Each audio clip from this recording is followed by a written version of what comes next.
Self-coaching is an effective way to manage your thoughts, and Brooke Castillo's model is the best coaching tool I've come across. This quick introduction to the self-coaching model will help you start coaching yourself right away. You don't necessarily need a coach in order to manage your thoughts, although coaches are totally awesome. One of the most effective tools in my arsenal as a coach, and the one I use the most, is called the model. It was created or defined by Brooke Castillo of the Life Coach School. Just a quick note, I am a certified life coach through their program, but neither Brooke nor the Life Coach School endorse me or my website. The style of coaching I practice is called Causal Coaching. That means we look for the root cause of the symptoms you're experiencing and go to work helping you to resolve those root problems. We use the model to do this along with other incredible tools, and it is tremendously effective. Here's how it works.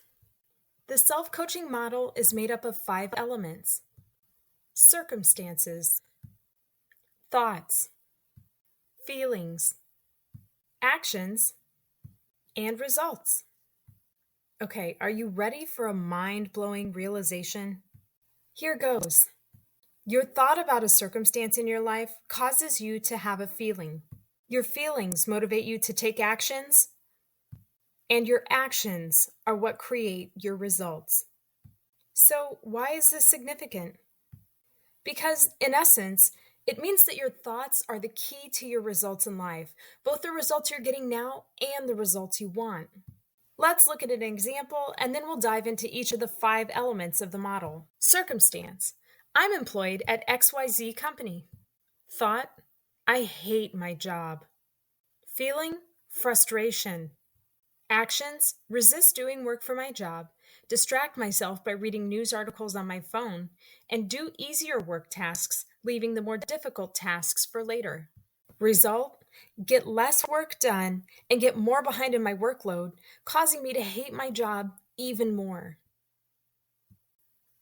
Do you see how the thought, I hate my job, creates a feeling of frustration, which causes less work to get done, which ultimately results in hating the job even more?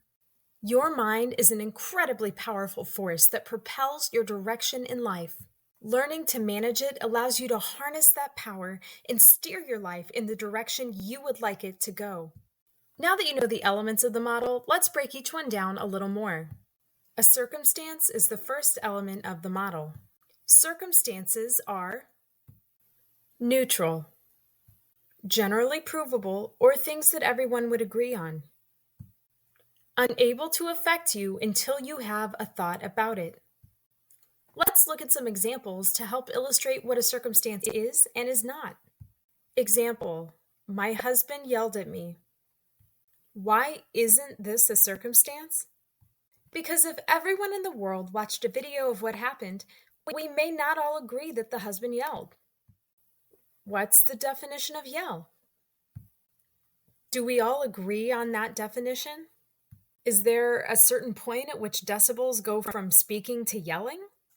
And has that threshold been crossed? How do we know? My husband said, I can't stand you. Why is this a circumstance? Because if everyone in the world watched a video of what happened, we would all agree that he said those words. We don't have a subjective descriptor in there, such as yell or loudly. We only have the words that a specific person spoke. Here are some more circumstances as examples. I answered 95% of the questions correctly on the test. I woke up at 4:30 a.m. My friend Jen is in the hospital. My son said, I don't want to eat this. I have dishes, pots, pans, and silverware sitting in the sink. I have 12 items on my to-do list. Here are some examples of things that aren't circumstances. My siblings are difficult to deal with. I don't have enough time. My house is a mess. People will think I'm a loser if I fail. My mother-in-law doesn't like me. My sister makes bad choices. So, if these aren't circumstances, what are they? They're thoughts. Let's talk about thoughts next. Thoughts are sentences in your brain, and that's all they are. Your brain can offer you sentences on its own, or you can choose to think some thoughts intentionally. The most important thing to know about your thoughts is that they are optional. That means that just because your brain offers you a thought doesn't mean it's true or that you have to believe it. Now, that doesn't mean that you can instantly switch to a different thought and feel better. It often takes time and practice to choose how you want to think about something. Have you ever had a thought about something, that a person wasn't nice, that an outfit was cute, or that you should pursue something in your life, and then changed your mind? When you changed your mind, you chose a different thought. We live most of our lives thinking that we are at the effect of the circumstances in our lives, that the circumstances are what cause our feelings.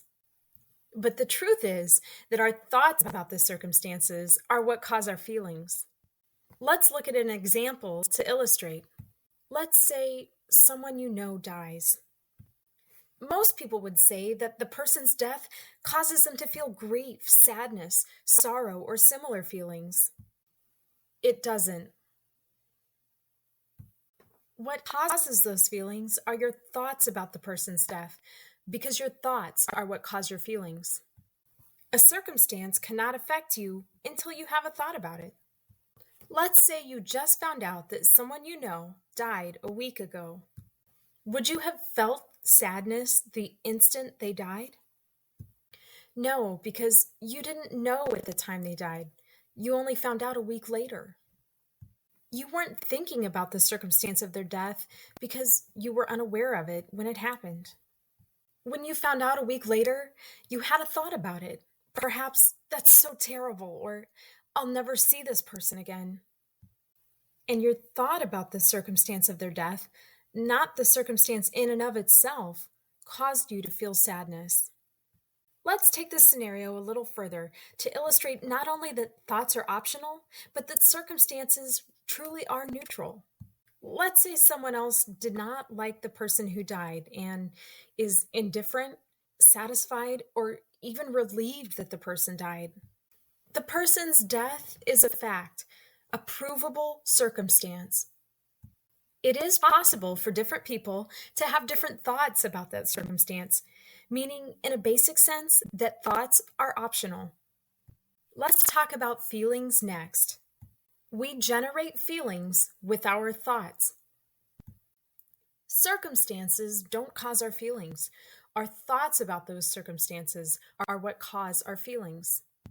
Feelings, also sometimes called emotions, are the reason we do the things we do. When we desire something such as a new outfit, more connection in our marriage, a career change, or even a slice of cake, we desire it because of how we believe we will feel when we have the thing or achieve the goal. If thoughts are optional, then feelings are also optional. You can generate any feeling you want at any time by figuring out what you would need to think in order to currently feel the way you want to feel. Now, that doesn't mean that you should try to generate only positive feelings or that you would even want to. Life is 50-50 in terms of positive and negative emotion. That's just part of the full human experience. You can, however, decide how you want to think and feel about any situation. You can also choose to feel negative emotions that serve you. And yes, it's possible for negative emotions to serve you. All right, let's talk about actions. Our feelings motivate us to take action. Actions can be physical, kinetic, observable events, such as walking away from someone, having a conversation, or applying for a job. Actions can also be internal to our own thought process. Thinking about a situation, doubting yourself, praising yourself, or criticizing yourself are all internal actions that you take because of a feeling you have. Actions can also be things we don't do in the context of the model. Not having a conversation, not making a decision, or not cleaning your house are all examples of inaction because of a feeling that you have. And the feeling, of course, is generated by the thought. Okay, let's talk about results. Results are, in essence, the effect of your thoughts. A result is what you create in your life through the actions you take. The result in your model always applies to you and no one else. We can't control other people or their models, so we always look at the result we're creating in our own lives through our thoughts, feelings, and actions about a circumstance. Results are often one of three things: a projection of a thought about another person, more evidence to prove the thought true in your own brain, or an exact match of the thought. If you want to change your results, the key is to change your thoughts. Now, that being said, you should only change a thought after you've created awareness around your current thinking, why you're thinking it, and the result it's creating in your life. Some people want a different result so badly that they try to switch to a new thought too quickly without fully understanding and exploring their current thought and its model. This often results in the brain reverting to trusty original thought, even if it doesn't serve you. Your brain goes back to that comfortable, unhelpful thought, and you end up with the same old result. Okay, let's wrap up this quick intro to the best coaching tool in the world. This was only a brief introduction to Brooke Castillo's model. The model takes time, practice, and understanding to fully implement. Once you have a strong grasp of the model, you can harness its power to create results in your life that you've only dreamt of. As a causal coach, I use the model in every single coaching session. I show my clients their thoughts and what they're creating in their lives, help them uncover and question the story behind their current thinking, and if it's appropriate, help them choose new thoughts that'll generate the feelings, actions, and results they want. You can definitely coach yourself using the model, and once you learn how to use it properly, I encourage you to do so. Learning the model with a coach is an awesome way to delve into thought work and pursue the goals you've always wanted to achieve.